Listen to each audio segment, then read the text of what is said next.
Do you think 50 years from now there'll be kind of clinics in America where grandma can go, and as opposed to go down to Mexico for a week, she can go to the clinic and have a guided ceremony? I think there's a good chance. I think that there's a good chance that, I mean, right now we're not on the same path that cannabis is on. Cannabis was decided by popular referendum in various states. And first we had medical marijuana that changed the image from Cheech and Chong to something a little more serious and healing. And then we submitted it to the voters, and people approved it. They got used to the idea, and they realized that it was better regulated than unregulated, as it had been under Prohibition.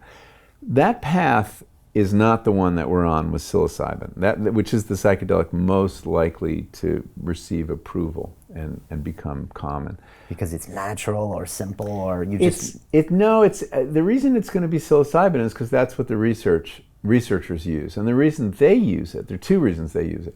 One is it's more obscure. It doesn't have all the baggage that attaches to LSD. You know, your average politician has never heard of psilocybin. If he got up and made a speech railing about the government supporting psilocybin research, no one would know what he's talking about. Whereas if he got up and said the government supporting LSD research, everybody would know. And so it would be too controversial. LSD has too much baggage.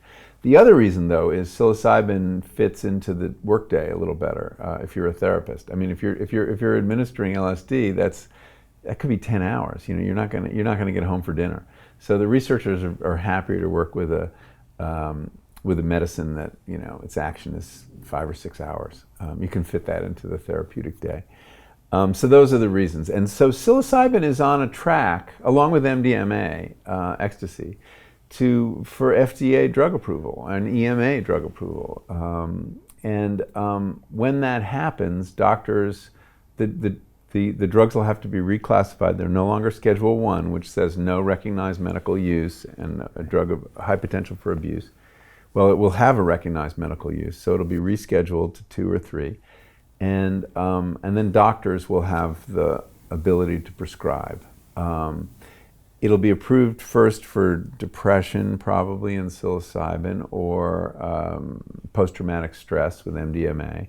But doctors can prescribe off-label. Once a drug is legal, they can use it in other ways. That's what's happening with ketamine right now. It's approved as an anesthetic, but it's being used, at least in the States, I don't know if it's true here, as a treatment for depression.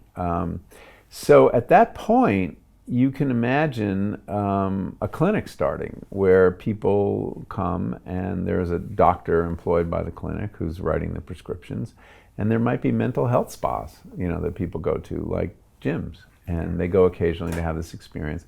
Or you might find that the doctor in charge at a hospice would have the ability to prescribe psilocybin to someone who's dying, right? Or perhaps their caregivers.